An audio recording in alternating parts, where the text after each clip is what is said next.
Bom dia, sexto ano, boa tarde, boa noite, tudo bem com vocês, pessoal?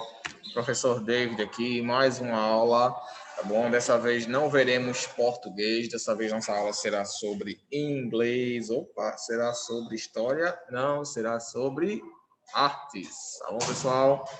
Hoje nossa aula será sobre artes, nós vamos falar um pouco do nosso mestre Vitalino, tá bom? Muito conhecido aqui no Nordeste. Vamos entender um pouco da história dele, a sua influência para a arte contemporânea, a arte moderna, para os outros movimentos artísticos que surgiram depois e outros artistas também que foram grandemente influenciados pelo mestre Vitalino. Então, vamos falar um pouco, conhecer a sua biografia, conhecer as suas obras, a sua importância, tá, pessoal?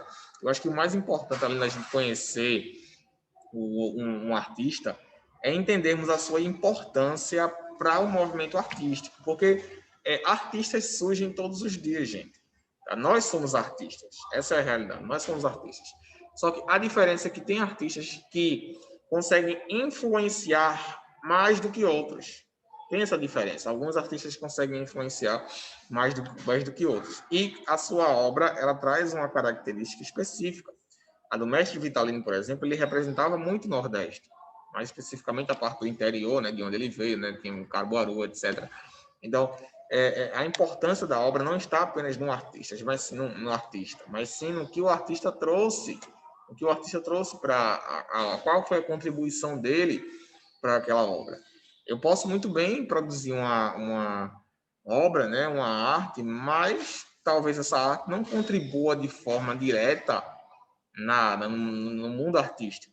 Né? Todos nós, ao produzirmos uma arte, podemos ser considerados artistas, mas nem todos os artistas contribuem com o mundo artístico, tá bom? Então tem essa diferença, tá? Então a gente vai conhecer um pouco do mestre Vitalino. Vamos falar sobre a sua biografia, a sua importância, todos os aspectos sobre a sua vida também, tá bom? Então, o nosso mestre Vitalino, tá bom? Ele nasceu aí em 1909, tá bom? 10/7/1909. Nasceu em Caruaru e morreu também em Caruaru. 20/1, tá bom? De janeiro de 1963, na faixa aí de 50 anos, né? Tudo bem. Biografia: Vitalino Pereira dos Santos, Ribeira dos Campos, tá bom? Caruaru, PE, né? Pernambuco, ele lá do bairro de Ribeira dos Campos. Aldo do Moura, ele era ceramista, popular e músico, filho de lavradores. Ainda criança, começa a modelar pequenos animais com as sobras do barro usado por sua mãe na produção de utensílios domésticos para serem vendidos na feira de Caruaru. Então, o mestre Vitalino ele foi um ceramista, ou seja, a sua obra, a sua arte era de cerâmica, tá bom? Era feita com cerâmica, com barro e etc. Então, o que aconteceu? A mãe dele, de Vitalino, ela trabalhava na feira, né, de Caruaru, vendia alguns utensílios, alguns de casa, na feira de Caruaru, e as sobras daqueles utensílios ele recolhia e produzia sua obra com aquelas sobras. É interessante a gente mencionar, pessoal, que muitos desses artistas eles cresceram num contexto pobre, tá bom? Ou seja, eles não tinham, como é que nós podemos dizer? Eles não tinham bons recursos, eles não tinham recursos financeiros para trabalhar. Então, ele trabalhava com sobras, né? O que a sua mãe deixava ali, o que sobrava dos utensílios que ela produzia para vender e trazer o sustento, ele as utilizava como utensílio, como o resto, né, para formar e produzir a sua obra. Então a gente está vendo aí que ele não teve recursos suficientes, né? Certamente naquele tempo não tinha o suficiente, ele tinha que se virar com um pouco que sobrava que restava. Bom, hoje, graças a Deus, a gente tem muito mais incentivo artístico, né, certamente, né? Onde a gente consegue desenvolver um pensamento mais crítico, mas isso só mostra a realidade de hoje, né? Hoje nós valorizamos mais a arte e, consequentemente, o governo investe mais, disponibiliza mais recursos. Antigamente, não, era muito difícil nós termos esses recursos, tá bom? Então, ele cria na década de 1920 a banda Zabumba Vitalino, da qual é tocador de pífano principal. Muda-se para o povoado Alto do Moura para ficar mais próximo ao centro de Caruaru. Outra observação é que, além de artista ceramista, ele também era músico, tá bom? Ele também era músico. A banda dele lá, a Zabumba Vitalina. Aqui a gente tem um exemplo, né? Ele usou o resto das sobras da mãe, né? Dos utensílios da mãe e transformou nessa obra aí, tá bom? Um cachorro, aparentemente, segurando uma cobra. Pronto. Sua atividade como ceramista permanece desconhecida do grande público até 1947. Depois daí ele passou a ser mais reconhecido. Quando o desenhista e educador Augusto Rodrigues organiza no Rio de Janeiro a primeira exposição de cerâmica pernambucana com diversas obras suas. Segue-se uma série de eventos que contribuem para torná-lo conhecido nacionalmente e são publicadas diversas reportagens sobre o artista, como a editada pelo Jornal de Letras em 1953, com textos de José Condé, e na revista Eso, em 1959. Então, ele não foi muito conhecido até depois da primeira feira de exposição de cerâmica pernambucana no Rio de Janeiro, organizada pelo educador e desenhista Augusto Rodrigues. Só depois aí que ele passou a ser reconhecido pelo povo, né? Ele recebeu algumas reportagens que incentivaram e impulsionaram o seu trabalho como ceramista. Em 1955, ele integra a exposição Arte Primitiva e Moderna Brasileiras em Neuchâtel, na Suíça. O Instituto Joaquim Nabuco de Pesquisas Sociais e a Prefeitura de Caruaru editam um livro vitalino, com texto do antropólogo René Ribeiro e fotografias de Marcel Gauterot e Cecil Aires. Nessa época, ele conhece Abelardo, né? Abelardo Rodrigues, arquiteto e colecionador, que forma um significativo acervo de peças do artista, mais tarde doadas para o Museu de Arte Popular, atual Museu do Barro de Caruaru. Então, ele expôs a sua arte na Suíça também, como a gente pode ver em Neuchâtel, tá bom? E teve também incentivo da Prefeitura de Caruaru, junto com o Instituto Joaquim Nabuco de Pesquisas Sociais. O bom também que foi isso, que ele teve esse incentivo, né? Que bom, que fez com que as suas obras, de fato, elas pudessem ter mais visualização, ter mais reconhecimento.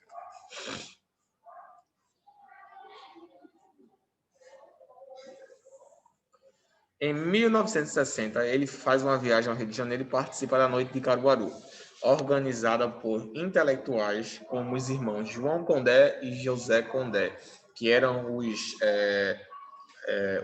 algumas pessoas que integravam a Academia de Letras, né, como a gente pôde ver, o Jornal de Letras. Ocasião em que suas peças são leiloadas em benefício da construção do Museu de Arte Popular de Caruaru. Ou seja, o Vitalino, ele contribuiu para a construção desse Museu de Arte Popular de Caruaru, através da venda das suas obras. Ele vendeu e leiloou, né, as obras, e o valor foi revestido para a criação do Museu Popular de Arte de Caruaru. Ele participa de programas de televisão e exibições musicais, comparece a eventos e recebe diversas homenagens, como medalha Silvio Romero. Nessa ocasião, a Rádio MEC realiza a gravação de 6 músicas da banda de Vitalino, lançadas em disco pela Companhia de Defesa do Folclore Brasileiro, na década de 70. Em 61, atendendo a pedido da Prefeitura de Caruaru, ele doa cerca de 250 peças ao Museu de Arte Popular, inaugurado nesse ano. Em 1971, é inaugurada no Alto do Moura, no local onde o artista residiu, a Casa Museu Mestre Vitalino. No espaço administrado pela família, estão expostas suas principais obras, além de objetos de uso pessoal, ferramentas de trabalho e o rústico forno a lenha em que fazia suas queimas. Temos aqui um comentário, né, sobre esse artista, do autor dessa enciclopédia aí. Mestre Vitalino se notabiliza por suas figuras inspiradas nas crenças populares, em cenas do universo rural e urbano, no cotidiano, nos rituais e no imaginário da população do sertão nordestino brasileiro. Ainda criança, começa a modelar pequenos animais e seu repertório rural. Boi, bode, burro e cavalo. Na década de 30, possivelmente influenciado pelos conflitos armados do período, modela seus primeiros grupos, formados por figuras de cangaceiros, soldados, bacharéis e políticos. No início, a cor é obtida por meio de argilas de diferentes tons, avermelhado e branco. Depois, Vitalino pinta os bonecos com tintas industriais, o que lhes confere um aspecto alegre e lúdico. A partir de 53, deixa de pintar as figuras, mantendo-as na cor da argila queimada. Ou seja, pessoal, ele realizava a pintura com as cores naturais, como a gente já teve uma aula sobre isso, né? As cores naturais que eram obtidas de plantas, de pedras, de argila, de elementos da natureza, né? Mas depois de um tempo ele começava a pintar utilizando cores industriais, cores artificiais, aquelas cores que não eram que são formadas com outros elementos, né? Não são naturais, não são tiradas da sua fonte, né? Então, depois de um tempo ele começou a pintar com essas tintas e depois de outro tempo ele parou de pintar as obras, ele apenas deixava nas cores originais, que era a cor da argila queimada.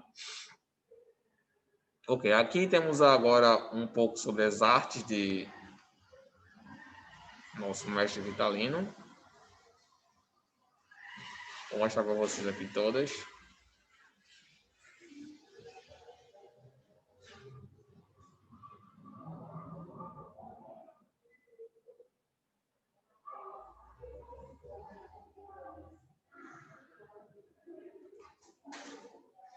Olha aqui, ó.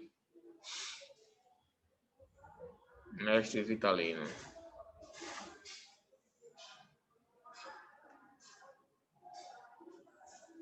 Aqui a gente já falou, né? Mas tem uma observação interessante. Sua vida foi como a de muitos nordestinos. Pobre, não frequentou a escola porque tinha que ajudar seus pais na lavoura. Fisicamente não se distinguia muito dos demais homens da região. Baixo e franzino, cor parda, pele áspera e queimada do sol. Casou-se aos 22 anos de idade com Joana Maria da Conceição, a Joaninha, com quem teve 16 filhos, dos quais apenas 6 sobreviveram. Após 17 anos de casamento, deixou o sítio Campos e se mudou para o Alto do Moura, comunidade localizada a 7 km de Caruaru, onde passou o resto de sua vida. No Alto do Moura, sua obra passou a ter mais destaque. Ele era muito admirado pelos demais moradores do lugar. Todos queriam ver de perto seu trabalho e aprender com o mestre.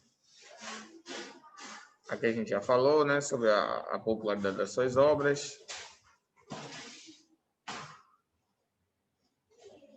E aqui estão algumas das obras, né? Aqui ele estava modelando barro em Caruaru.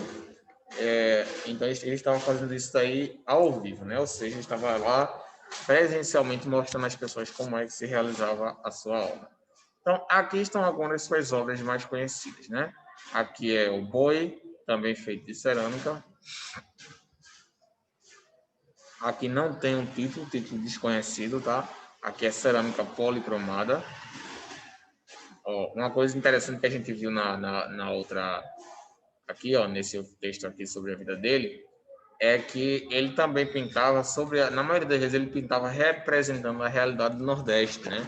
Você via que ele representava o povo. Em alguns períodos da história, ele começava a pintar, a produzir baseado no que estava acontecendo. Por exemplo, o período dos cangaceiros, quando os cangaceiros começaram a invadir os locais, ele pintava sobre aquilo também, ele produzia aquilo também.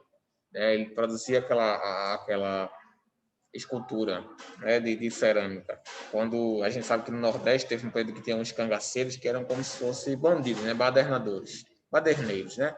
Eles iam lá e abusavam com o povo, tiravam onda, roubavam, às vezes até matavam. Então era como se fossem ladrões, né? Eles roubavam, faziam tudo de errado. Então, ele também pintava os cangaceiros, os soldados, os bacharéis e políticos. Ele também representava com a sua obra a realidade do Nordeste naquele período, naquele tempo. Vamos voltar agora para as suas obras. E como vocês estão vendo, talvez seja um pé de cajueiro, muito conhecido no Nordeste. Algumas pessoas tentando pegá-los, talvez por necessidade. Interessante. A produção do artista passou a ser iconográfica e inspirou a formação de várias gerações de artistas. Olha aí, além do que eu falei, é importante que nós saibamos a biografia do artista, bem como sua importância no desenvolvimento de outros movimentos artísticos. Como a gente pode ver aí, ele virou um ícone, né, para outros artistas.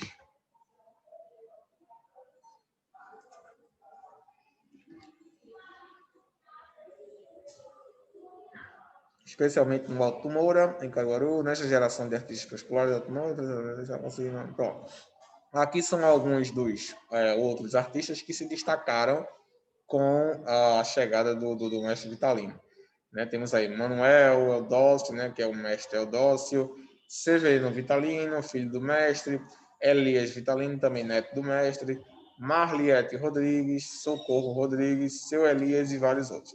São alguns dos outros artistas aqui que foram influenciados pela a obra, pelas artes aí de Vitalino. Ele também era chamado mestre, né, porque ele ensinava, além de ele pintar, ele também ensinava como eram produzidas aquelas obras. A gente consegue perceber os detalhes, pessoal. Esses detalhes eles são intencionais. Veja como ele colore a cor, né, do cavalo. Vejam os detalhes, né, a queimadura no rosto, né, na pele, um tom de pele mais escuro, refletindo no sol. Enfim, tudo era representado a cultura do Nordeste, né, o tempo do Nordeste, a forma do Nordeste.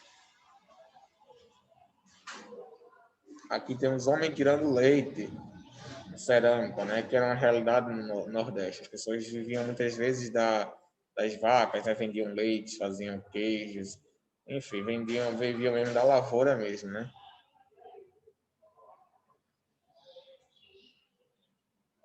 Também feita de cerâmica, viu?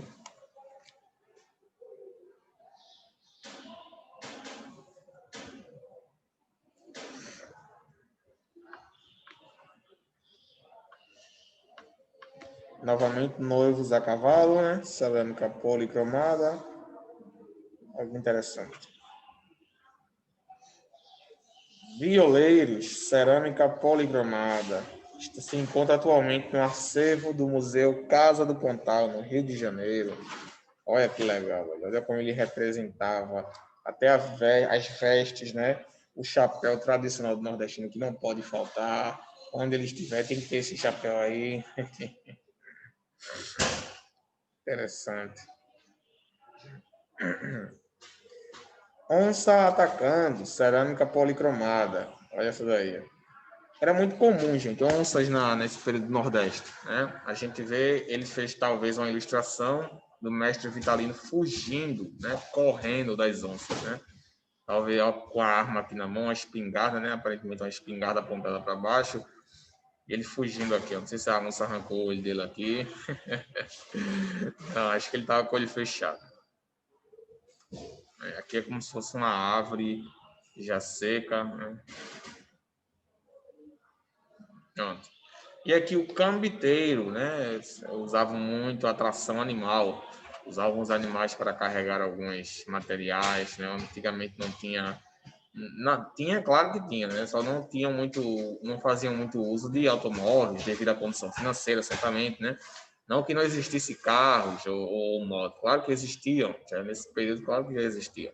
O problema é que não tinham muitos recursos, não tinham muitas condições de manter, especialmente no Nordeste, né, que era um povo muito sofrido, muito pobre, e não tinha condição de manter um carro. Por isso, eles usavam uma tração animal que eram os animais como meio de locomoção, né? Essa aqui também não tem título, que o título é Boi. Boi também. E aqui, aparentemente, um cangaceiro. Um cangaceiro a cavalo. Ou seja, montado num cavalo. Os cangaceiros, eles iam de cavalo. A gente já falou sobre isso. Lembra que a gente assistiu ao filme O Auto da Compadecida? Fala muito sobre isso, na verdade, sobre os cangaceiros, né? Que invadiam as cidades e roubavam e matavam o povo. Faziam um monte de coisa errada, né? Os cangaceiros. Aí a gente tá vendo um pouco sobre eles, ó. Eles também eram representados nas pinturas do mestre Vitalino.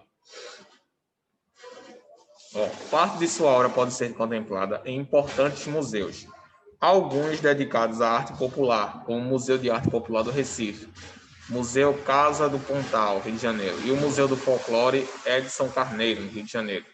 Vitalino possui ainda obras expostas no Museu do Homem do Nordeste, lá em Recife, o Museu Nacional de Belas Artes, no Rio de Janeiro, e no Museu do Louvre, lá em Paris, na França. Olha quão longe a sua obra ela alcançou, né? Chegando a ser exposta em um museu francês, quando muitos artistas aqui conhecidíssimos não conseguiram estender, né, o alcance da sua obra a esse nível, mas o mestre Vitalino ele conseguiu.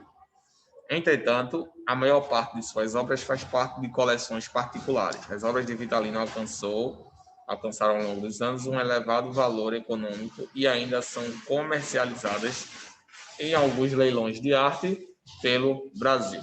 Ou seja, ainda nós vemos aí leilões da obra de mestre Vitalino, né? Eu acho que só não chega a ser tão cara quanto ao de Tarsila do Amaral. O Tarsila do Amaral foi leiloado aí por vários milhões, acho que 56 milhões, uma coisa do tipo, para um colecionador. Então, são obras que têm imenso valor cultural e histórico do nosso país. Outro, aí aparece ser um militar. Não, é um cangaceiro também. Cangaceiro. Ele sempre andava com essas espingardas na mão. O boi do cangaceiro. Pronto. Ok, pessoal. Então, vocês puderam perceber aqui que o mestre Vitalino ele teve grande importância no nosso movimento artístico. Claro que ainda há muito mais para a gente falar sobre ele. Ainda vamos falar mais um pouquinho, né, sobre a sua influência, sobre algumas das suas obras, que a gente não conseguiu ver todas, né? E como os outros movimentos foram influenciados pelo mestre Vitalino, tá bom? Então, vamos deixar para a próxima aula. Eu quero que vocês, se possível, façam uma pesquisa sobre esse mestre Vitalino, leiam mais sobre a biografia dele, vocês vão gostar. Tem muita coisa interessante contando sobre a história do mestre Vitalino, né, como ele conseguiu influenciar, enfim, vários aspectos aí da vida desse artista cerâmico, né, ceramista. E as obras deles, a maior parte eram feitas com cerâmicas, né, barro, cerâmica, argila, enfim. Ok, pessoal, então hoje ficamos por aqui. Eu espero que vocês tenham entendido tudo sobre o mestre Vitalino. E eu espero que vocês estejam entendendo o conceito de arte. Vejam que a arte não é apenas o desenho em si, a escultura em si. Não é apenas a produção. A arte tem tudo a ver com a questão da representação de algo através de uma pintura, de uma dança, de um teatro, de uma escultura. É a representação de um sentimento.